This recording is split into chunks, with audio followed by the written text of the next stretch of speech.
ఇప్పుడు 6వ తరగతి తెలుగు టెక్స్ట్ బుక్ నుంచి 3వ పాఠం మా కొద్దీ తెల్లదొరతనం. ఈ పాఠాన్ని మనం చూద్దాము.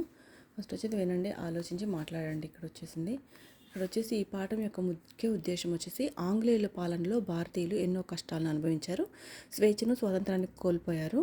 స్వాతంత్రం కోసం ఆనాటి ప్రజలు ఆంగ్లేయుల పాలనకు వ్యతిరేకంగా చేసిన ఉద్యమం ఈ గేయంలో ఉంది.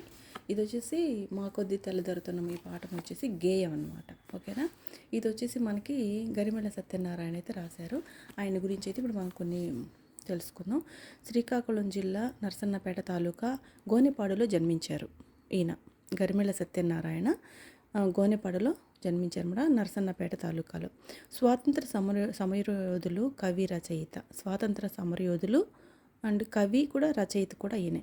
1921లో స్వరాజ్య గీతములు, ఇది చాలా ఇంపార్టెంట్ బిట్టు.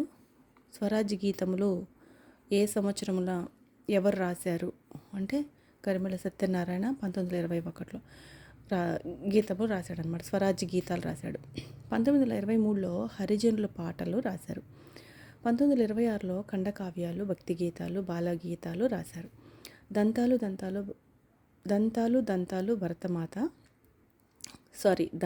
దండాలు భరతమాత, మా కొద్ది తెల్లదొరతనం అనే గేయాలతో సామాన్య ప్రజలు సైతం స్వాతంత్ర ఉద్యమం ఉత్తేజాన్ని, చైతన్యాన్ని కలిగించిన జాతీయ కవి. దేశభక్తి కవితలు రాసి జైలు శిక్ష అనుభవించిన వారిలో మొదటి వాళ్ళు గరిమెళ్ళ సత్యనారాయణ. దండాలు భరతమాత, మా కొద్ది తెల్లదొరతనము అనే గేయాలతో సామాన్య ప్రజల్లో సైతము స్వాతంత్ర ఉద్యమం ఉత్తేజాన్ని, చైతన్యాన్ని కలిగించిన జాతీయ కవి. అక్కడక్కడ మిస్టేక్స్ పడుతున్నాయి, ప్లీజ్ సారీ అండి. జాతీయ కవి. దైవభక్తి కవితలు రాసి జైలు శిక్ష అనుభవించిన వారిలో మొదటివారు గరిమెళ్ళ అనమాట. అంటే దేశభక్తి కవితలు అయితే ఈయన రాశారు. ఆయన ఇలా భక్తి కవితలు రాసి జైలు శిక్ష అనుభవించిన ఈ ఉద్యమాలలో పాల్గొని జైలు శిక్ష అనుభవించిన వారిలో గరిమెళ్ళ సత్యనారాయణ గారు వచ్చేసి మొదటివారు అనమాట. ఓకేనా. ఇది ఆయన యొక్క కవి పరిచయం.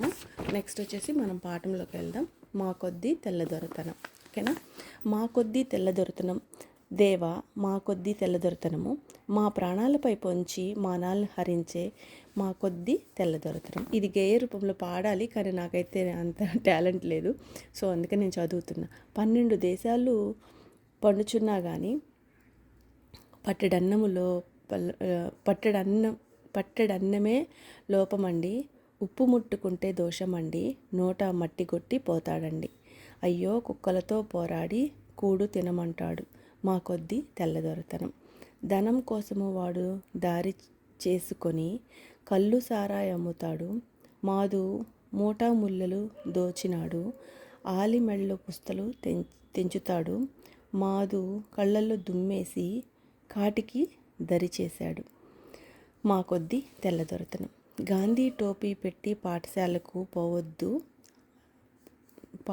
బోవ రావద్దంటాడు, రాట్నం బడిలో పెట్టద్దంటాడు, టోపీ తీసి వీపులు బాదుతాడు, అయ్యో రాజద్రోహులమంతా రాట్నంలో ఉందంట మా కొద్ది తెల్లదొరతనం.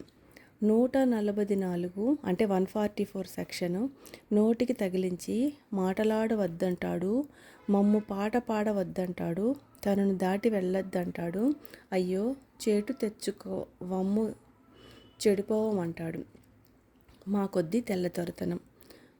చేటు అంటే కీడు, ఆపద. ఇట్లా చిన్న చిన్న వాటికి మీనింగ్స్ కూడా మనం ఇక్కడిక్కడ చూసేసుకోవాలన్నమాట. ఓకేనా. పాఠశాలకు, పాఠముల కొరకు శాల, చతుర్థి. ఇట్లా పుస్తి అంటే తాడు, కాటికి అంటే శ్మశానానికి, దోషము అంటే దోషం ప్లస్ అండి, దోషమండి. కూడు అంటే అన్నం. వాడి తాతగాడి ముళ్ళు దాచినట్లు దాటి చేస్తాడీ దేశమున, పోరాటమాడుతాడు పైన మొమాటము పడడు సుంతైన, వాడి పాటు పాడైపోను మాట చెపితే వినడు మా కొద్ది తెల్లదొరతనం. సుంతైన అంటే కొంచెమైనా.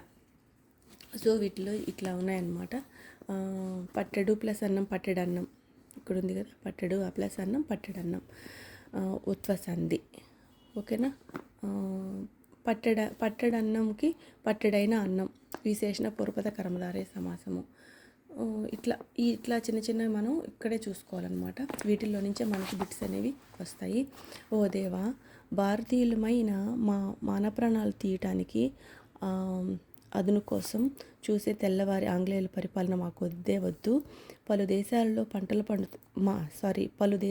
పంటలు పండుతున్నాయి, కానీ పట్టెడన్నము నోచుకోలేకపోతున్నాము. ఉప్పు ముట్టుకుంటే పరిహారం విధించి మా నోట మట్టి కొడుతున్నారు. కుక్కలకు వేసే అన్నం కోసం వాటితో పోరాడి ఆకలి తీర్చుకుంటున్నాము. ధన సంపద కోసం కళ్ళు సారాయి అమ్ముతున్నాము. ఆ నెపంతో దాచుకున్న డబ్బును దోచుకుంటున్నారు. భార్యల మెడలో తాలిబొట్లు ఉండనేయటం లేదు. మా కళ్ళు గప్పి ప్రాణాలకి ముప్పు తెస్తున్నారు. గాంధీ టోపీ పెట్టుకొని పాఠశాలకి రావద్దు అంటున్నారు. బడిలో రాట్నం పెట్టద్దు అంటున్నారు. తలపై టోపీ తీసివేసి వీపులపై బాతున్నారు. రాట్నం ఉపయోగించే వారిని రాజద్రోహులుగా జమ కడుతున్నారు. ఇట్లా వీటిల్లో కూడా చిన్న చిన్న బిట్స్ అయితే మనకు వచ్చే ఛాన్సెస్ అయితే ఉన్నాయి. 144వ సెక్షన్ విధించి చీటిని నోటికి తగిలించి మాట్లాడవద్దు అంటున్నారు. స్వాతంత్రోద్య గీతాలు పాడవద్దు అంటున్నారు. వారి అనుమతి లేకుండా ముందుకు వెళ్ళొద్దు అంటున్నారు. భారతీయులను బానిసలుగా బతకమంటున్నారు. వారి తాతలు సంపాదించిన ధనము మూట ఈ దేశంలో దాచినట్టు ఆంగ్లేయులు స్వదేశీయులమైన మా మీద దాడి చేసినారు. అనవసరమైన జగడాలు పెట్టుకుంటున్నారు. ఏ మాత్రము జంకు లేకుండా ఉన్నారు. మా మాటలు వినకుండా ఏకపక్షంగా పరిపాలించే వీరి అఘాయిత్యాలు ఆగిపోవాలి. ఇదన్నమాట ఈ పాఠం యొక్క సారాంశము. మరలా మనము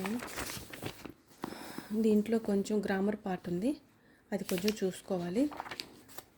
ఇక్కడంతా ఇదైతే చాలా ఇంపార్టెంట్. కఠినంగా పలికే అక్షరాలు, ఇది మనం వేరే వీడియో తీస్తాను.